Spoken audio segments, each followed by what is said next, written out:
Obsidian Entertainment has been a company long known for their narrative gameplay, player freedom, and complex RPG system. Oh yeah, and also Fallout New Vegas.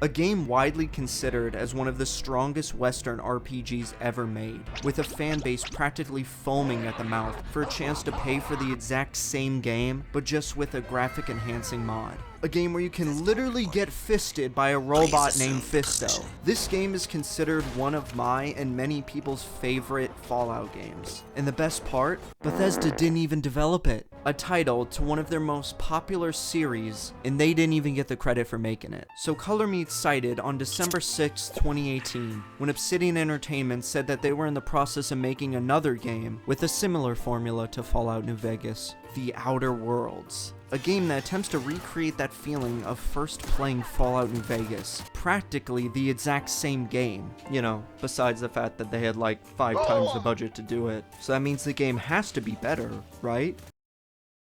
Right?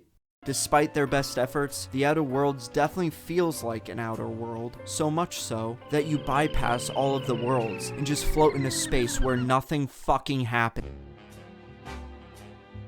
The story of Fallout New Vegas is a tale as old as time. Trying to deliver a package, you get shot in the head and killed by a gangster named Benny. You get found by a cowboy robot and are resurrected with a mission to find the man who killed you. Along the way, you get thrown into a territory war between another robot, this time he's fancy, a salad dressing, and some park rangers. What the fuck are you doing? Into controlling the only small section of the map that anyone really cares about. But between those events, you encounter some like minor side missions. But the best part about Fallout New Vegas is that the main storyline pretty much plays a backseat to everything else in the world. It doesn't aim to prioritize it, and the game has so many bigger side missions that can either make the final mission easier or harder for you. Really, it's better to save the final mission for when you're pretty much done with everything else in the world. Fallout New Vegas' story doesn't tell you how to beat the game.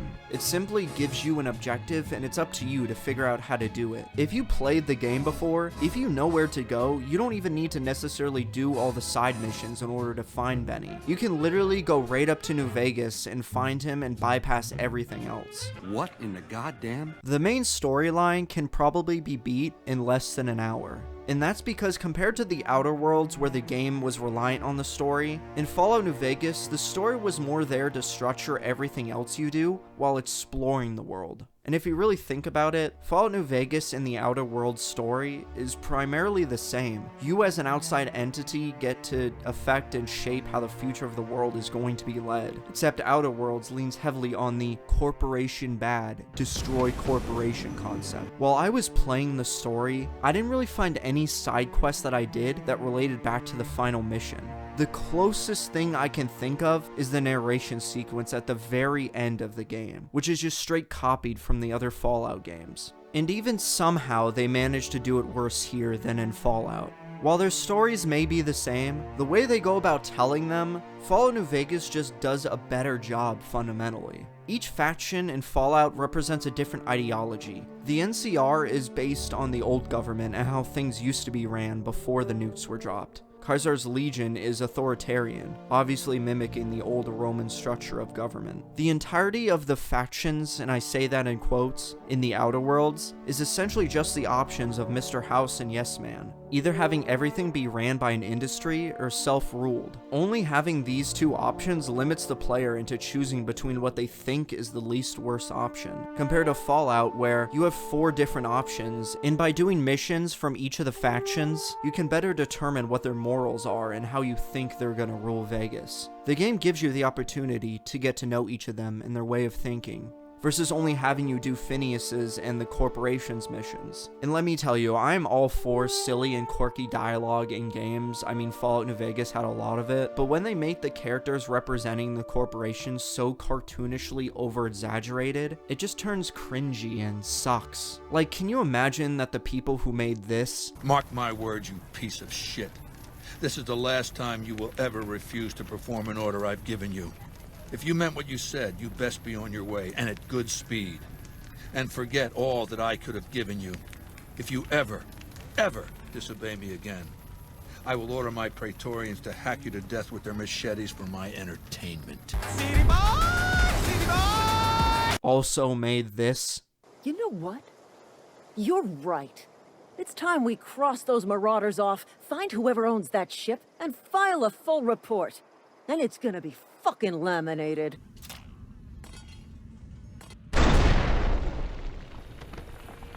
The biggest issue of The Outer Worlds is its world building, or may I say, lack of world building. Compared to Fallout New Vegas, which encourages the player to explore all of New Vegas and celebrates dense environmental storytelling, each building you went into had some kind of story behind it. Bodies lying throughout the building, the decaying environments and the destruction, and even just the noises you'd hear in the atmosphere.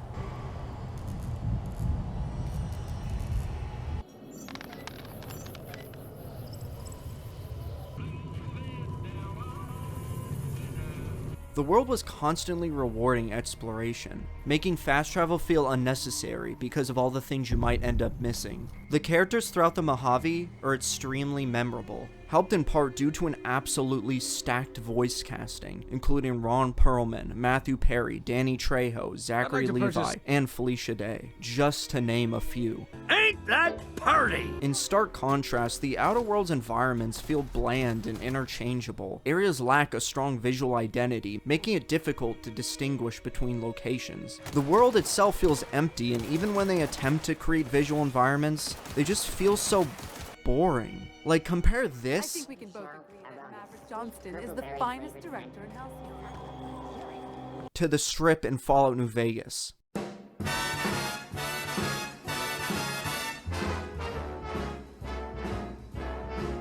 At the beginning of the game, when you first enter the world, New Vegas feels like this faraway location. I mean, literally at night, the only thing you can see are the shining lights of the Strip in the distance, giving you something to work towards and look forward to. When you finally get there, it doesn't disappoint. It's not just used for entertainment, but also a way to tie into the main story and many side missions. And unlike Fallout New Vegas, the Outer Worlds literally has different planets to go on. But even then, all the areas are just carbon copies of the others, just with a different color palette. And I'm not even fucking joking, No Man's Sky had more variety in its planets. You also didn't need to buy DLC in order to access 30% of the planets in the game. The combat and gunplay in Fallout New Vegas made pretty much any weapon in the game fun to use. In New Vegas, guns feel satisfying to use, and the sound design is so distinctive that weapons can be recognized purely by audio. Enemies react dynamically to being shot, limping when they're injured in the leg or dropping their weapon when shot. You got a minute? Maybe eventually he'll just become your friend. He just forgot. Yeah, no, he's just back to whatever he was doing beforehand. He's looking at that now. And the best part is, you don't even need to use a special ability for this to happen. It just works. The game gives you a variety of weapons to choose from. You got pistols, shotgun, SMGs, energy weapons, plasma weapons, explosives. And never mind the guns in the game, the melee weapons in this game are honestly more fun to use than the actual guns itself. With a large assortment of weapons to choose from, each sounding so much different than the others. There being light attacks and heavy attacks, and each being unique to the melee weapon you're using. Versus the Outer Worlds, where you don't really have any special moves. And through the very limited melee weapons you have access to, they all have the exact same animation. Fallout New Vegas even has special moves you can learn if you just solely want to use your fists. One of the best and most fun weapons in the entire Fallout universe is the Power Fist, which is classified as an unarmed weapon. There are really no bad weapons in Fallout New Vegas, because each weapon is catered towards a specific build, and if utilized correctly, can realistically be the only weapon you need to use in the game. Outer Worlds, by comparison, offers gunplay that just feels generic and lacks any tactile feedback and uniqueness. Enemies Enemies' reactions are largely tied to the time dilation effect, and the influence of New Vegas's enemy design is pretty evident throughout the game. Each enemy in Fallout New Vegas had its own strength and weakness. In Fallout 3, the game perfectly shows you how effective fire is against feral ghouls. Pulse grenades were effective against robots, shotguns were effective against cazadors, giving you a reason to carry a variety of different tools in your arsenal. In Outer Worlds, it seems like every gun is effective against enemies, as long as you hit them in their conveniently placed weak spot in front of them. Even with the variety of the zany science guns the game has, most of them either don't work correctly or are just not fun to use. You know what is fun to use? The Power Fist. You know what weapon is zany to use? The M42 Fat Man.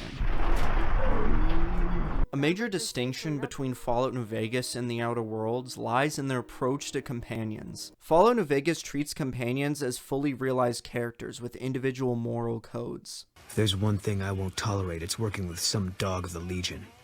You've got some explaining to do.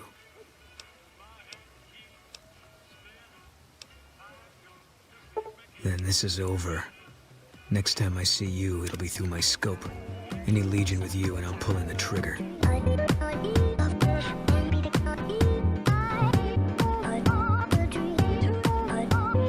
The companion quests in this game are given to you way too easily, but at least those could be cool, right? Well, do you like doing a bunch of fetch quests to get a girl ready for a date? What the fuck do you mean yet? It requires no actual investment in getting to know them, and instead you're just told they're forced cookie-cutter personality types. On top of that, Outer Worlds completely diminishes their companions by letting you fully upgrade them. Who needs a companion that excels at close combat when you can just grind your long-range companion into a melee machine? Depending on the difficulty you play at, your companions either do jack shit, is she fucking dead, or way too much damage. Whoa, really? Fucking guy. It strips down the design of the characters and completely diminishes any attachment, making companions feel more like tools than actual companions. Where in Fallout New Vegas, each companion has its own advantages and disadvantages, allowing you to choose who best fits your playstyle, or even whose personality you like the best. Now, I know Lily constantly ranks the lowest companion on a bunch of companion tier lists, but god damn it, I love it when she calls me dearie. Literally every companion in Fallout New Vegas has a deeper story that can be explored if you're interested enough. Fucking Edie, the eye robot, that speaks in got his own DLC worth of lore. If that alone doesn't tell you how much care went into these characters, I don't know what will. All Spacer's Choice weapons are now 30% less likely to malfunction. You've tried the best, now try the rest. Spacer's Choice. Yes, nailed it that time. I'm gonna be honest, I don't think I can remember the name of one mission in this game. Let's compare that to Fallout New Vegas. Oh shit. Oh Come Fly With Me, Talent Pool, Beyond the Beef, Arizona Killer. Like, come on. Remember when I mentioned that one of the companion quests was to get them ready for a date? Well, there's like 3 or 4 other missions exactly like that. Remember that mission in Fallout New Vegas for the boomers, where you had to get this guy and this girl together, and you could lie to the guy about him being cleared to come through the boomers minefield, and just watch him explode? Even better, talking to the girl after the fact? You're a terrible person. I loved her, and you let her run right into our kill zone. Why didn't you stop her? Should I do it? I'm gonna do it! I wish we'd blown you up! I wish you were dead! Just leave me alone! All of the fun of being evil in the Outer Worlds is boiled down to just saying mean things, instead of doing exaggeratedly evil actions. Like, I'm talking fucking mustache curling, tying people to railroad tracks level of evil. New Vegas excels at creating interconnected quest lines where one mission naturally leads into the other. So you could get like 3 or 4 other side quests while doing another side quest. I know that you guys don't have experience with law enforcement. At least not on the enforcement side. However, I also know that you are honorable and looking for some redemption. This is our chance for redemption. Now let's head down there and bring them some law.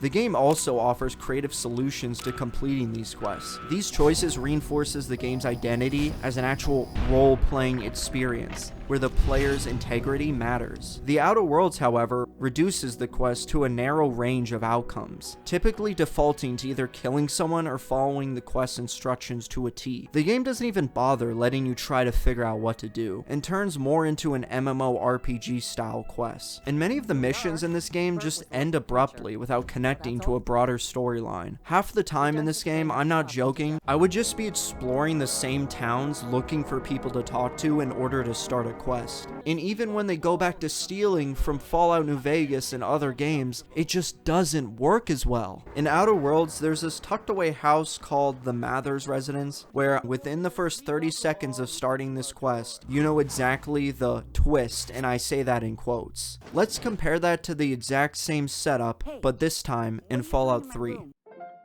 The town itself doesn't draw any attention to it. You're just drawn in because out of all the houses that are blown up, there are these 3 houses at the end of this block that draw your attention to them. So already you're asking yourself, why are these houses the only ones still standing? If you talk to the residents, they'll act and look like any modern family you'll see. And as you talk to them more and more, the game slowly reveals new information to you, and you start to understand what's going on. As you keep digging, you're rewarded with some truly discomforting scenery that the game doesn't feel the need to throw in your face.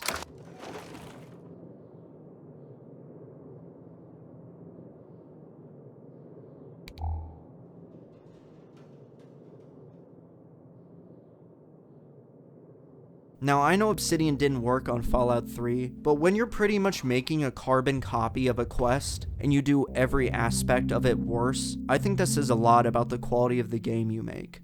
Hey there, stranger. I got something I want to talk to you about. I couldn't help but notice that you were poking around in Bill's shed. So, did you find what you were looking for in there?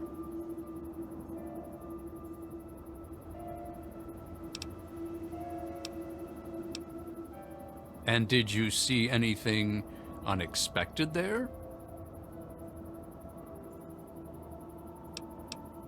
And do you have any thoughts on that? Well, that's good to hear, friend. Very good to hear indeed. You wouldn't believe how judgmental some people can be, honestly. All I'm trying to do is keep my family happy and fed. Tell you what, talk to Linda. She'll give you some of her special meat pie. It's to die for. But not you. You're good people. But what's this? You're tracking blood into the kitchen. Oh dear. You've been nosy, haven't you? Of course not. What better end for the day than a meal around the family table? And what more noble purpose for you than to bring us together? Nonsense. What the Eternal provides, we shall gladly accept. And there you have it. Can't argue with that, can I? Where Fallout New Vegas offers a wide range of interesting and unique perks and choices that shape how you play, the Outer Worlds has it too, I guess. It introduces a new feature called the disadvantage system, which pretty much punishes you for playing the game. It offers you a negative stat for 1 perk point. For instance, if you kill enough robots, the game will give you a weakness to robots because you've killed a lot of robots. I know, makes total fucking sense. I honestly have no idea who thought this was actually a good idea, because in terms of RPG mechanics, it literally makes no sense. I've recently been playing the new Oblivion remaster, which actually makes sense as you grow stronger from fighting the same enemy. I know, it's a fucking mind-boggling idea. Outer Worlds perks are pretty much as cookie cutters you can get. More health, more speed, better vendor prices. They pretty much asked ChatGPT what perks the Fallout games have, and then threw on some clip art as the icon. Let's look at Fallout's perks. Lady Killer or Black Widow for the female characters. Bloody Mess, Heave Ho, fucking Cannibal. Honestly, half of these perks don't even really do that much to change the game, but they're just so fun to use. And if you're looking to do a specific build, even the most fucking ridiculous ones, they're there just for that. And that's not even taking into account the long list of traits into consideration. And need I say more than the Wild Wasteland perk? Just the effort and love that went into crafting each of these, and all the different playstyles you can do just by choosing these specific perks. I literally did an entire run where I beat this game using nothing but explosives, using perks and traits to best cater towards my build. And it was a fucking blast. There's not even fucking grenades in this game. Oh, but they do have grenade launchers.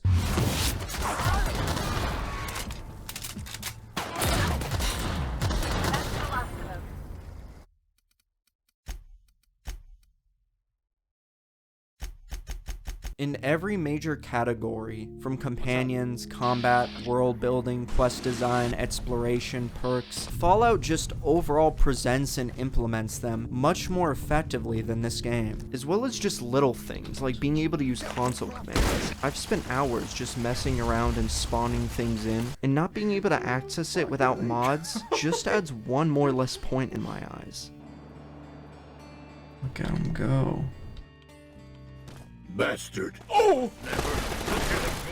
The Outer Worlds aims to present a streamlined, superficial version of what made Fallout New Vegas work, and while it tries to take good elements of New Vegas, it ultimately just represents a diluted interpretation of Obsidian's own design. Instead of expanding upon the strengths of their previous games, it removes any uniqueness of the complex choices and creativity, making the comparison of the two like night and day. Now, I haven't played much of the Outer Worlds 2 yet, but from the reviews and gameplay that I've seen, it doesn't look like it deviates much from the first game, just enhances graphics and adds more saturated colors. Now, I know Obsidian has more games than just Fallout and the Outer Worlds, but Fallout New Vegas is what made them a household name. It built the standard of passionate developers who know what their fans want. And that's honestly the main issue. A large majority of the developers that worked on Fallout New Vegas either left or got let go. As a result, only about 5 people from the dev team that worked on Fallout New Vegas ended up working on the Outer Worlds. And to give credit where credit is due, the previous dev team had the luxury of having the Fallout IP behind them. The Outer Worlds dev team had the goal of introducing people to a completely new universe, which relied heavily on elements that were completely different to Fallout's. But that doesn't give them the excuse to make a downgraded version of a blueprint they already had perfectly laid out for them. Entire channels purely dedicated to exploring the lore of this game. The fans desperately want to relive the experience that Fallout New Vegas gave them, and unfortunately, the Outer Worlds just doesn't do it. One of my methods of background research was a little mini doc from a channel called NoClip about the development process behind the Outer Worlds, where he goes to Obsidian's office and interviews a bunch of the devs about the game. Luckily, much of what I already talked about in this video is discussed in the doc, so if you don't believe the things I've said thus far, let's hear it straight from the devs. We had to cut some chunks out of the main story, but we did it early enough so it didn't feel disjointed, but we felt we could have built to the end a little bit better. And then we realized, well, the game's actually a bit smaller than we want it to be. So yeah, basically there was a lot of things that were on areas that were cut from the game. And Scylla was a place that had no crit path content going through it. It was just side quests. So a lot of the companion quests just managed to be relocated there because nothing really required you to go there other than the companion quest. Like Pravati, for example, there was a point where we were afraid that her actual companion quest was going to be the worst one in the game because it's crazy just how many excuses the developers give this game. Like, listening to them talk about it, it's almost like they knew it wasn't ready to be released. The 2 most common words I heard in this doc were Fallout, and cut. Cuts, and several rounds of cuts. It's almost like they knew they weren't putting their all into this game. Listen to how the developers of Fallout New Vegas talk about their game versus the Outer Worlds. Hoover Dam plays a massive role in the game. Hoover Dam is like the pot of gold that everybody is fighting over, because in this post-apocalyptic age, to have something that can produce electricity and also water is worth, everything. When you go into the Groundbreaker, you enter that main promenade room. We just wanted you to feel a little bit like almost overwhelmed. I'm now stepping into like Times Square or something along those lines, where you see all these billboards, all these advertisements, all this color, all this movement, and you're not quite sure where to settle your eyes, and you're just trying to take it all in. They use the excuse of using Unreal Engine 4 to make this game as a reason to why they had limitations. And to be honest, I'm not gonna harp on them too much on this point, considering compared to Fallout 3 in New Vegas that used Gamebryo, which causes the game to crash 10 times fucking more than Unreal. Think fast, Chucklemud! Honestly, it's just a shame because I can tell that these developers are passionate about their ideas. It's just apparently they costed more than $40 million. Luckily, we've got a lot of failures under our belt. A big thing they talked about was how environmental storytelling was a crucial element in the development of this game, and I personally couldn't agree more.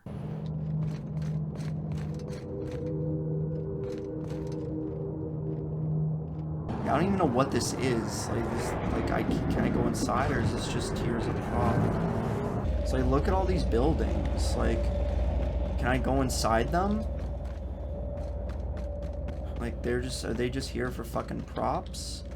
Let's compare that to the environmental storytelling from Fallout 3. In the Museum of History, there's this door that requires you to be at a level 100 lockpick. Obviously, depending on your pathing, you're not going to be able to open this door. However, just 10 feet away is this giant hole in the wall leading into the other side of the door. Now on the base level, this just seems like Bethesda made an oopsie, just another unintentional mistake in their games that they've been known for. On top of it just being funny, it gives you a visual that someone before you saw this door, noticed that they weren't going to be able to open it, and instead of just blowing down the door, they blew open a solid concrete wall right beside it. This is what Obsidian thought they were doing with the Outer Worlds, but instead we got this. Dead body, dead body, dead body. Oh look, what's over there? Oh, another dead body, dead body, dead body. Dead body with a leg missing, dead body. Obsidian, environmental storytelling takes a little bit more effort than just a dead body next to an enemy. You need to actually show that there was a story, an interesting story that took place before you even arrived. And this isn't to say that there's zero environmental storytelling, because there is some in the game. It's just what's there is not interesting. Especially when the game feels the need to put an audio log right next to the dead body to explain what happened. When I say I want environmental storytelling, I don't mean I literally want the fucking environment to tell me what happened. Oh, dead body. Oh, another dead body. Oh, please be an audio log. Please be an audio log. Yes! If you're trying to make a game like Fallout New Vegas in mind with your game, and you deviate so far from what made Fallout New Vegas actually work, then people are gonna hate it. Everything's very corporate, from the buildings. I mean, the road is literally paved for you to go literally anywhere. Versus Fallout New Vegas, where you were going off the beaten path many times, looking through caves and mountains to find secret areas. But in the Outer Worlds, there's none of that there. Everything's all out in the open and laid out for you. There's no sense of exploration because everything has already been discovered, and it feels like you're just visiting it rather than finding it. I feel like if they would have marketed this more towards Borderlands, then a lot more people would be willing to forgive it a lot more than if it was marketed as Fallout New Vegas. But they didn't. It's clear that they wanted to make this like Fallout New Vegas, but they just failed, at least in my opinion.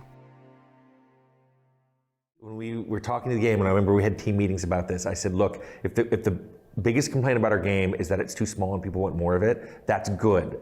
That's good. That's good.